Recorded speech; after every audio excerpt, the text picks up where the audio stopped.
Ontem eu fiz uma crítica aqui, como é que o nosso campo está falhando em relação a se comunicar com a nossa base. E quando eu falo a nossa base, é a classe trabalhadora. E aí muita gente comentou que eu aponto muito erro, mas nunca aponto a solução. E eu poderia até responder individualmente cada uma dessas pessoas, mas eu não vou me dar esse desgaste inteiro por um motivo bem simples. No próprio vídeo que eu soltei ontem, por volta das 14 horas, eu mostrei um slide de um curso que eu estou fazendo para mostrar, inclusive, estas coisas que eu falo há muito tempo, fora as consultorias que eu já dei a figuras importantes aí, né, do debate público brasileiro, não só eu, né, outras pessoas também já deram, para falar sobre a questão das falhas da comunicação do campo da esquerda e como é que a gente pode corrigir isso. Eu sei que apontar o erro, qualquer pessoa aponta, mas eu tenho apontado o erro e a solução há muito tempo. Eu não aponto só o erro há muito tempo. Eu tenho apontado o erro e tenho apontado a solução. E aí muita gente me criticou, dizendo que não deveria falar sobre aquilo, que isso está errado.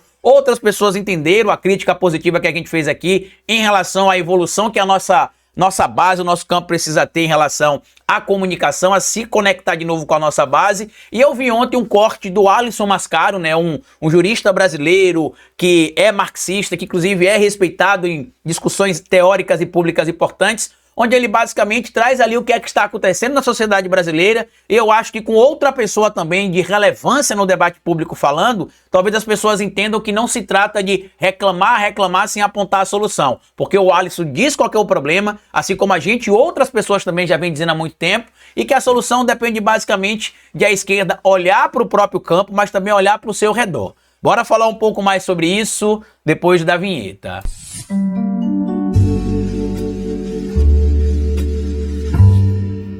Pois bem, meu povo, antes de seguir esse vídeo, eu queria pedir a você que deixasse like no começo do vídeo, porque se deixar lá para o final você esquece. E queria pedir a você também, se puder colaborar com o nosso trabalho, que seja membro do canal, apoiador. É uma maneira que você tem de manter o nosso canal existindo aqui de forma independente. E se puder colaborar de qualquer outra maneira com o nosso trabalho, além de ser membro do canal e apoiador, eu peço a vocês que colaborem também com o nosso Pix. Pix do canal é esse que aparece aqui no alto do vídeo para você. E você pode colaborar se quiser, quando quiser e se puder. Caso não consiga colaborar de alguma maneira, além daqui o nosso QR Code, porque vai estar vendo esse vídeo em um tablet ou em um celular, eu peço a vocês que colaborem também com o nosso endereço de Pix, que é esse que aparece aqui embaixo, historiadoroficial@gmail.com. Como vocês sabem, meu canal não é um canal de react, mas hoje eu quero reagir aqui a este corte do 247, com falas aqui do Alisson Mascaro, uma figura que muita gente respeita, falando sobre coisas que a gente também tem percebido aqui no canal há um certo tempo,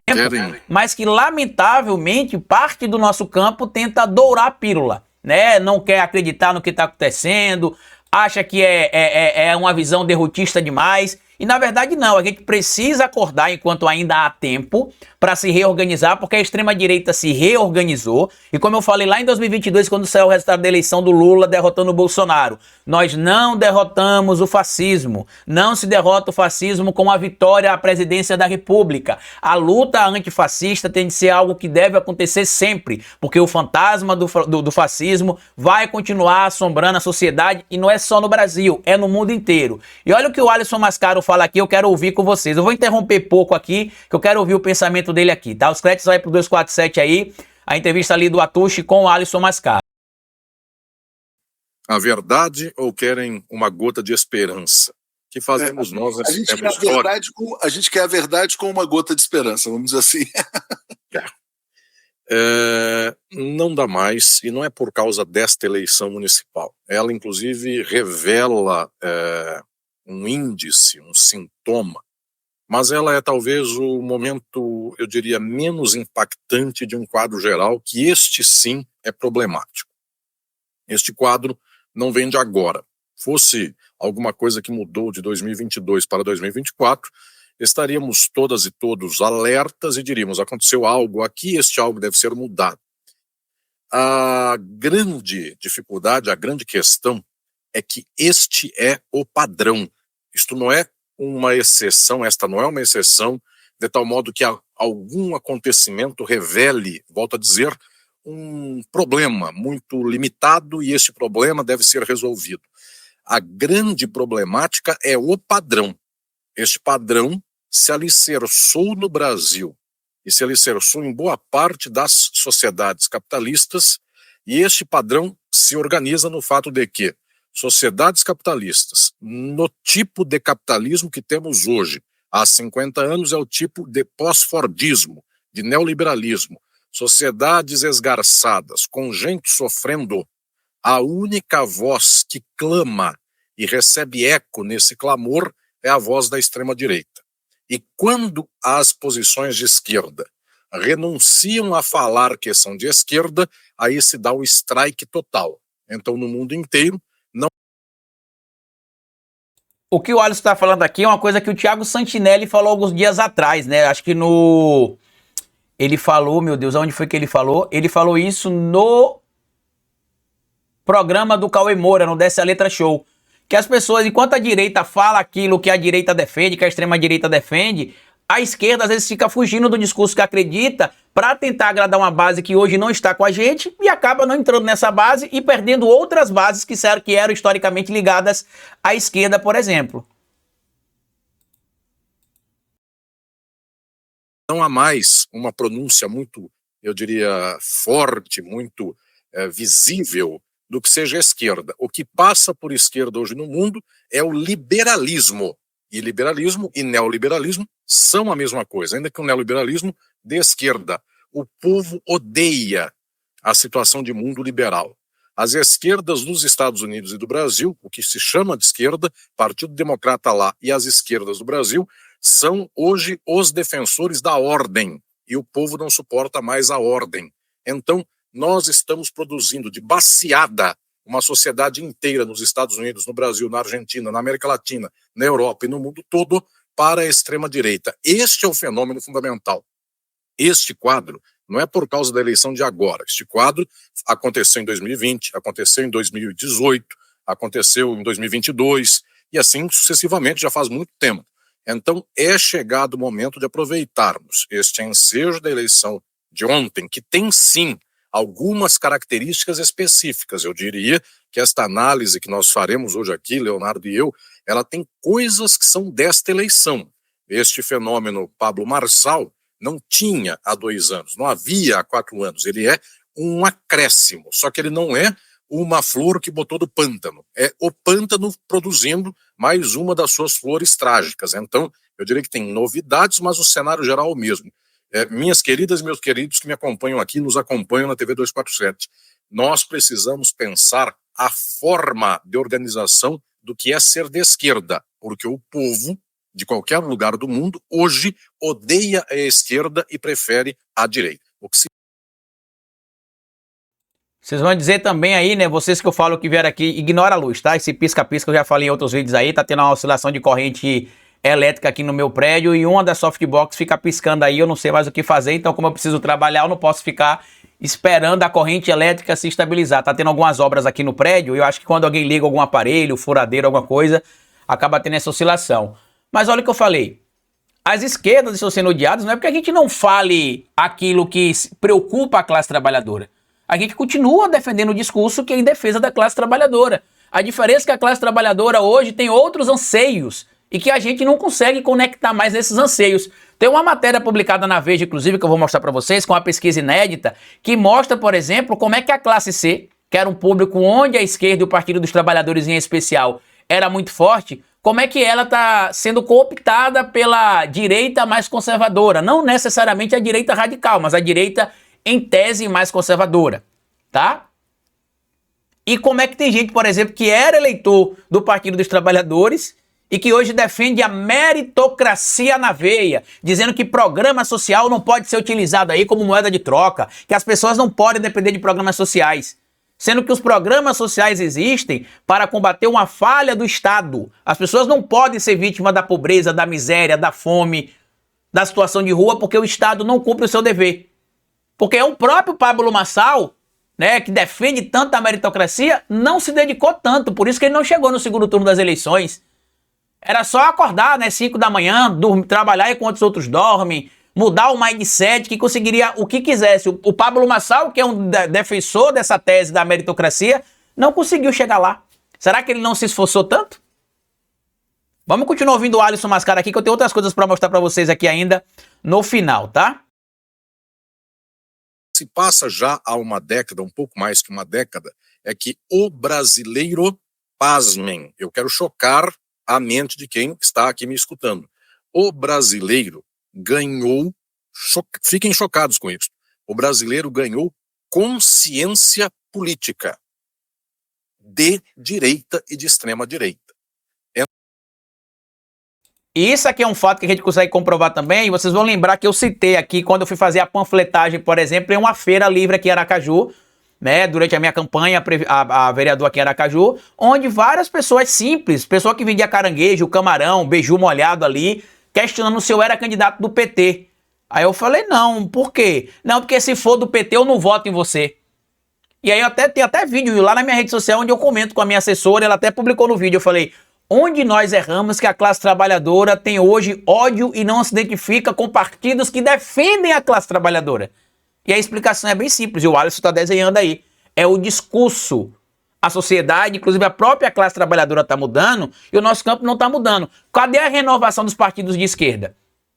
Aqui em Aracaju, por exemplo, a candidata do Partido dos Trabalhadores foi a esposa do senador Rogério Carvalho, sendo que a candidata que teria mais chance de ir para o segundo turno era a viúva do governador Marcelo Déia, da Eliane Aquino. E aí, por brigas internas no Partido dos Trabalhadores locais, porque a Eliane Aquino é do grupo do ministro Márcio Macedo e o ministro Márcio Macedo e o Rogério Carvalho são de grupos distintos aqui no Partido dos Trabalhadores, o Rogério acabou bancando a candidatura da esposa e o resultado do Partido dos Trabalhadores a gente viu, ela ficou em quarto lugar.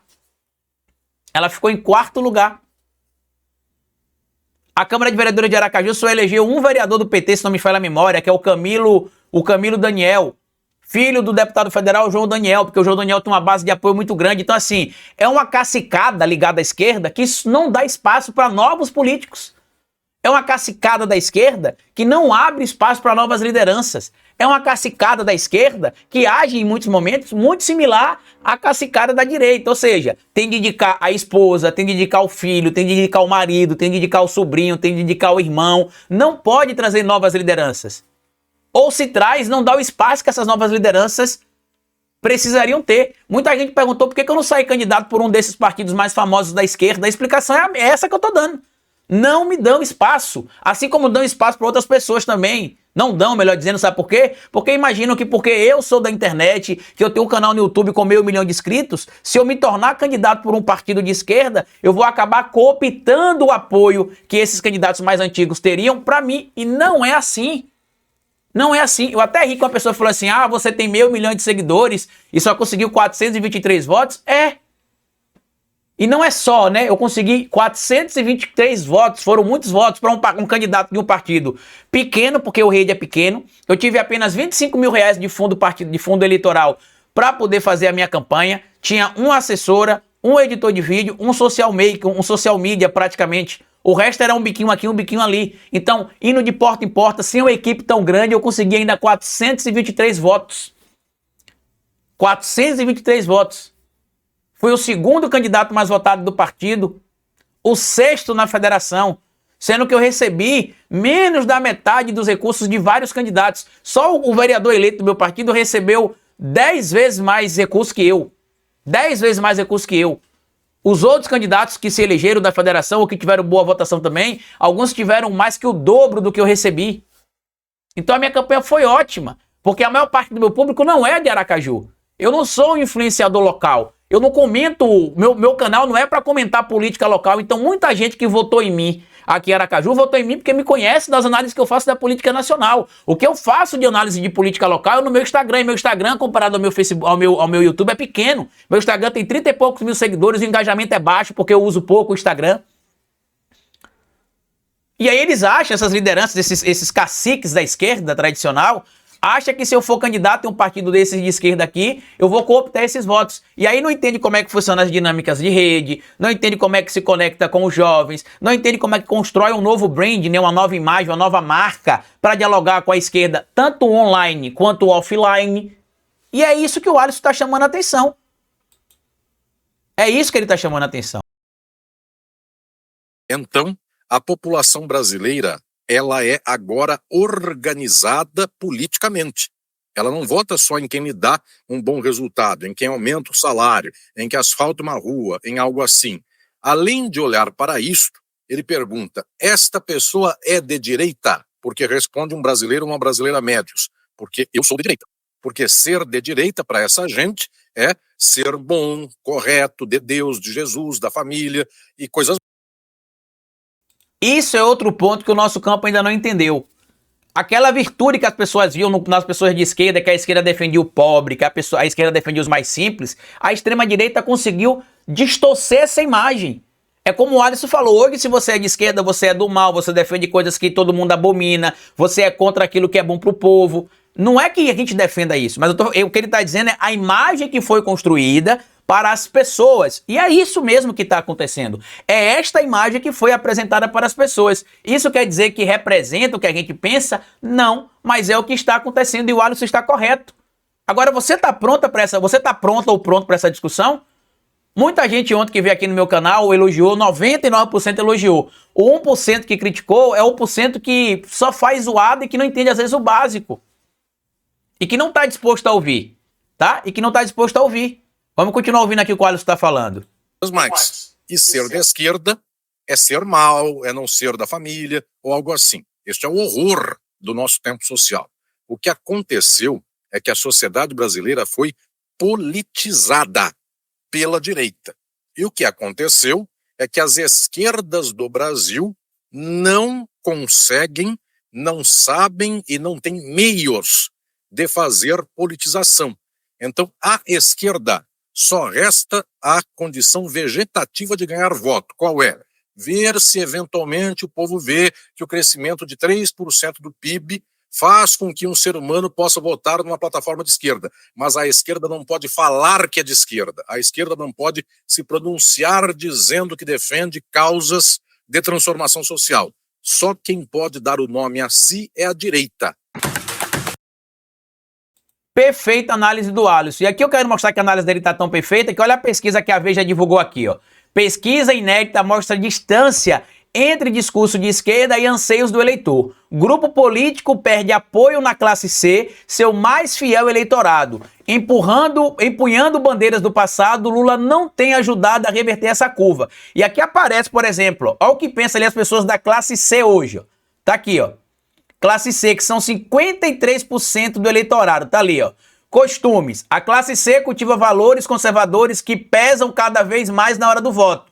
58% acham que a religião é importante na educação dos filhos. 57% se manifesta contra a educação sexual na escola. 55% são a favor da preservação da família tradicional. Aí como é que a gente vai conversar com essas pessoas, por exemplo, que eu sou ateu e acho que não se deve dar espaço para a religião, porque a religião cega as pessoas, que é o que muita gente da esquerda fala às vezes. Você vai ignorar que a religião tem um papel importante? Educação sexual na escola. Ah, a senhora é burra, o senhor é burro, é um pobre de direita. A senhora acha que se ensina a fazer sexo na escola? Não se ensina a fazer sexo na escola. Mas o que a extrema-direita passou é que isso é ensinado na escola. Então a gente tem de fazer um discurso de desconstrução, mas desconstrução com um ensinamento quase que pedagógico mesmo de como é feito as discussões do que a gente defende. É o trabalho de desconstruir essa imagem de bom versus mal que a extrema-direita conseguiu emplacar. Extrema-direita, a gente tá falando, tá? Ou direita radical, conservadora, como alguns tentam chamar por aí, conseguiu colocar na cabeça que os pensamentos que a gente defende é do mal e que os pensamentos que eles defendem é do bem. Como tá aqui, ó, são a favor da preservação da família tradicional. Ou seja, ao dizer que nós somos a favor, por exemplo, de novas famílias, de novos formatos de família, o que é que a extrema-direita consegue colocar na cabeça desse eleitorado aí, ou desse povo da classe C, da classe, né, que era majoritariamente em favor ali de pautas ligadas ao nosso campo? Que nós queremos destruir a família tradicional. E a gente não quer destruir família tradicional. A gente quer que todos os formatos de família sejam respeitados. Só que isso precisa ser explicado quase que de forma pedagógica. Chamar o pobre de burro porque ele está apoiando a direita não vai resolver essa questão. Não vai mudar o ponto de vista do que está acontecendo. Só para vocês terem noção, por exemplo, olha aqui essa fotozinha que está aqui que eu achei bem explicativa. Aqui, ó. Esse rapaz aqui, ó, é Elias da Silva. Tá aqui, ó. Meritocracia na veia. Ex-eleitor do PT, Elias da Silva, de 52 anos, aposta na livre iniciativa para crescer. Programa social não pode ser moeda por troca de voto. No cenário de hoje, isso mudou. Acho que o governo não deve se meter nos terrenos dos costumes. no qual existe ampla legislação assegurando direitos dos cidadãos, pondera o técnico de edificações Marcelo Barros, de 43 anos, morador da Zona Norte do Rio, que votou em Lula em 2002, 2006, mas se desiludiu depois dos escândalos de corrupção. Aí você pergunta, mas não tem escândalo de corrupção atrelado ao Partido dos Trabalhadores? Ou melhor, ao PL? Tem. Ao bolsonarismo? Tem. Mas eles conseguiram pregar pecha na gente. Eles conseguiram pregar pecha na gente que nós somos do mal. É aquele discurso do livro Como Funciona o Fascismo que eles conseguiram pregar o tal pânico moral. E emplacou. Emplacou. Carlito, mas você fala e não mostra a solução. Gente, eu estou escrevendo um curso aqui, ó, porque eu não fico toda hora falando disso aqui, mas uma das minhas áreas de atuação é comunicação política nas redes sociais. É comunicação política nas redes sociais. É como a gente pode melhorar o nosso discurso, como é que a gente pode se conectar com novos públicos, como é que a gente consegue, de alguma maneira, também ampliar as pautas que a gente defende. Tá aqui, ó. Isso aqui é um curso que eu estou escrevendo, ó. Vai pro ar em breve. Tá aqui, ó. Vai pro ar em breve esse curso aqui, ó. Vai pro ar em breve. A revolução não será analógica. Isso aqui é inspirado em um livro que eu já escrevi, chamado A Revolução Não Será Analógica. A esquerda analógica na era digital. Tá aqui, ó. Onde a gente explica, inclusive tá aqui, ó, como é que a esquerda baseia a sua comunicação. A esquerda baseia a comunicação num líder centralizada, e é o líder de forma centralizada que sempre envia a mensagem. Antes a gente tinha, por exemplo, a esquerda dependendo basicamente da televisão, do rádio, do jornal para fazer comunicação. E as pessoas e a política no geral. Hoje, a comunicação é feita através das redes sociais, não depende dos veículos tradicionais. E a esquerda não conseguiu acompanhar isso. Olha como é que a extrema-direita se comunica. Ela tem um líder em vários lugares do mundo e que eles dialogam entre si. A mensagem, ela é descentralizada e é compartilhada entre as pessoas. Ou seja, cada um compartilha a sua própria mensagem. Tá ali, ó. Eles atuam hoje na rede social, formam comunidades e sempre tem o que chama-se de call to action, né? Um chamado para ação. Então você tem aqui, ó, essa rede na direita que espalha a mensagem. Diferente do que acontece com a esquerda, que a mensagem ainda é centralizada. Quais são as principais dificuldades, Carlitos, que a esquerda tem? Primeiro, conflito entre mensagem longa e o consumo rápido de conteúdo, isso na era digital, tá? Segundo, dificuldade de simplificar narrativas complexas. As pessoas não conseguem simplesmente explicar coisas complexas de forma mais simplificada. Sempre tem de ser uma palestra muito grande e as pessoas às vezes não têm tempo ou não têm saco para ouvir as palestras muito longas. Terceiro, excesso de formalidade versus linguagem informal da rede. Tudo é um discurso muito acadêmico, tudo é um discurso muito complexo, e eu acho que o principal problema hoje, a desconexão com a classe trabalhadora. Por quê? Mesmo a economia brasileira melhorando, mesmo a situação do povo melhorando, você vai ter gente como o Elias da Silva aqui, que acha que o liberalismo é a melhor coisa que vai acontecer na vida das pessoas. Aí eu vou te perguntar, será que o Elias sabe que não existe meritocracia em uma sociedade onde as condições não são iguais? Provavelmente não sabe. Mas esse discurso é muito complexo para chegar no Elias. Sempre tem de mandar, não, leia Marx. Se você ler Marx, você vai entender. A classe trabalhadora às vezes não tem tempo de ler Marx, então cabe a nós mastigar o que Marx disse e fazer com que a mensagem chegue de forma direta, mais simples no trabalhador. E explicar para ele que a tal meritocracia não beneficia porque ele não tem a mesma condição, por exemplo, que outras pessoas. E assim, o discurso que a esquerda defende, vai sendo cooptado pela extrema-direita. Olha outra pauta aqui importante para a classe C, tá aqui, ó, economia. Emprego com carteira assinada já não é aspiração da classe C. 65% acredita que cabe ao Estado proteger as liberdades individuais. 56% diz que o empreendedorismo é o melhor caminho para ascender na vida, ou seja, o Instituto Locomotiva conseguiu provar que o discurso coach liberal do Pablo Marçal é o que tem cooptado as pessoas. E aí você que está aí hoje, terça-feira, surpreso como é que Pablo Marçal teve quase 30% dos votos, inclusive votos dentro da classe C, precisa entender esse ponto. Outro ponto, violência. O endurecimento da lei e da ordem está entre as bandeiras da classe C. Eles defendem que criminosos devem cumprir penas mais longas e mais severas. Nós também defendemos que o criminoso deva cumprir penas mais longas e mais severas. Só que a gente acredita que o indivíduo pode ser ressocializado. Mas isso não chega no seu Elias, na Dona Maria, no seu João, por exemplo. 51% desejam que a repressão policial seja priorizada em áreas mais violentas. Ou seja, o trabalho que a polícia faz na periferia, por exemplo, de agredir o mais pobre, o mais preto, o periférico, não incomoda a parte da sociedade. Inclusive a sociedade que também é oprimida por esses grupos, tá? Então a gente precisa acordar para isso, ou então, meus amigos, a luta vai ser muito mais difícil do que já é. Eu vi um artigo do Joel Pedro da Fonseca, eu nunca pensei que eu iria concordar tanto com o artigo, né, que o Joel escreveu. Mas ele escreveu uma coisa aqui que é verdade. Hoje, quando você se diz de esquerda, deixa eu só ver se eu encontro aqui para mostrar para vocês. Você acaba sendo lido às vezes, deixa eu ver se eu separei. Você acaba sendo lido às vezes, tá aqui, ó, como alguém ruim. E não é porque nossa mensagem é ruim, é porque a extrema-direita e a suposta direita liberal conservadora conseguiu botar isso na sua cabeça. Por que o Lucas Pavanato conseguiu 160 mil votos em São Paulo? Tá aqui, ó. Ser de esquerda virou uma marca ruim. A pílula real, amarga, é a mensagem não exatamente nova, mas que só se intensifica. O Brasil está mais conservador. A gente vai tampar o sol com a peneira?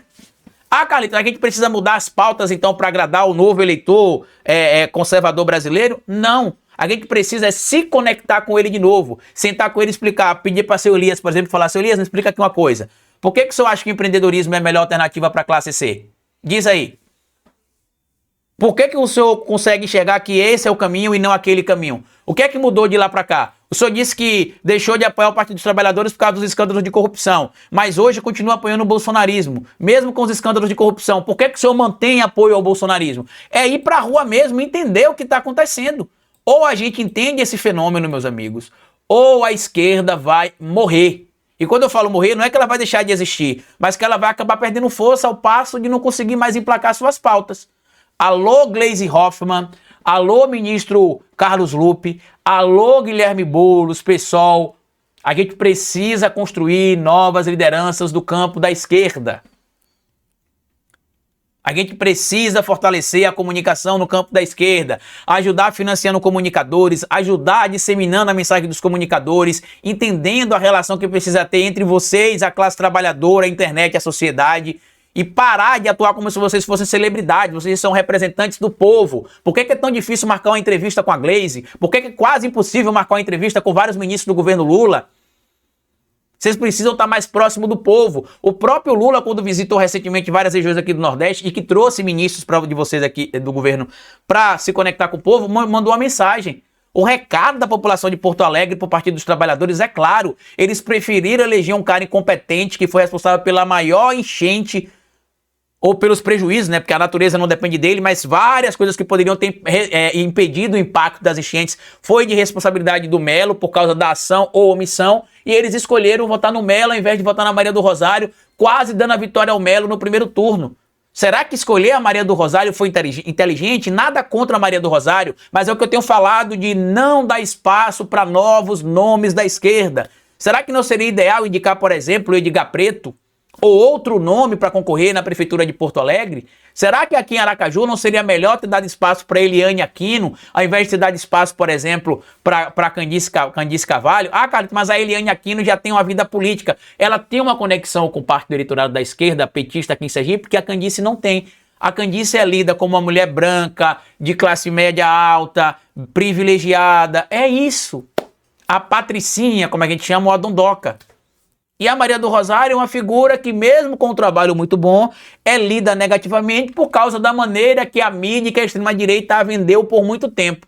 Foi muita inocência do Partido dos Trabalhadores imaginar que lançaria a Maria do Rosário candidata a prefeita em Porto Alegre, que todo mundo iria abraçar a candidatura da Maria do Rosário, porque do outro lado estava o incompetente do Melo. Vocês esqueceram o trabalho que o Brasil Paralelo faz nas mídias sociais e vocês esqueceram que vocês são, não é nem analfabetos funcionais, é analfabeto no que diz respeito à comunicação com mídias digitais. Então, ou vocês acordam para isso, ou já era. Para quem fica reclamando, né, que eu sou como é que diz, que eu só reclamo e não mostro a solução, deixa eu mostrar aqui uma coisa para vocês aqui, tá? Eu vou lançar, eu acredito que até sexta ou sábado, eu devo divulgar para vocês, quando será o nosso curso. Eu vou fazer um curso de comunicação no campo da esquerda. E para quem ficar reclamando, tá aqui, ó. Eu escrevi um novo livro, tá? Eu escrevi um novo livro aqui, ó, sobre comunicação no campo da esquerda, tá? Tá aqui, ó, só tô fazendo um referencial teórico. Esse livro deve sair no primeiro semestre de 2025. E aí aqui eu explico todos os erros que a gente comete, quais as soluções, como é que a gente consegue se conectar de novo com a classe trabalhadora. Deixa eu só mostrar aqui o livro para vocês, que eu falei e acabei não mostrando o livro. Tá aqui, ó.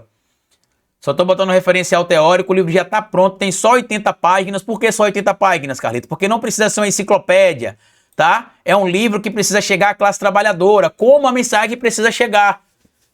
Então, se você, o curso que eu vou fazer aqui vai ser de graça, vai ser uma live, na verdade, não vai ser aqui, vai ser através de um aplicativo que a gente tem aqui, que consegue fazer os chamados webinar, né? Então, a gente vai fazer lá esse curso, o curso vai ser gratuito, tá? Talvez eu disponibilize esse livro lá na época do curso. Eu acho que acredito que divulgar até sexta ou sábado. Quando é que vai sair esse curso?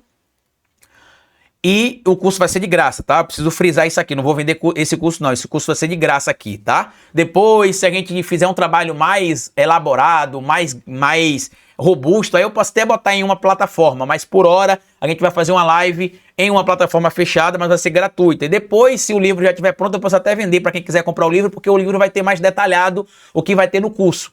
Porque ou a gente tem mais pessoas dentro da internet ajudando a disseminar a mensagem, tem mais gente da esquerda nas ruas ajudando a disseminar a mensagem, tem mais gente da esquerda na política ajudando a disseminar a mensagem, ou, meu amigo, o caminho vai ser muito tortuoso. E para quem ontem questionou que eu estava fazendo críticas aqui, falou, Carlito, você precisa aprender mais como é a militância de esquerda, nem parece que você é de esquerda e está reclamando. Irmão, fazer crítica faz parte da discussão política também, tá?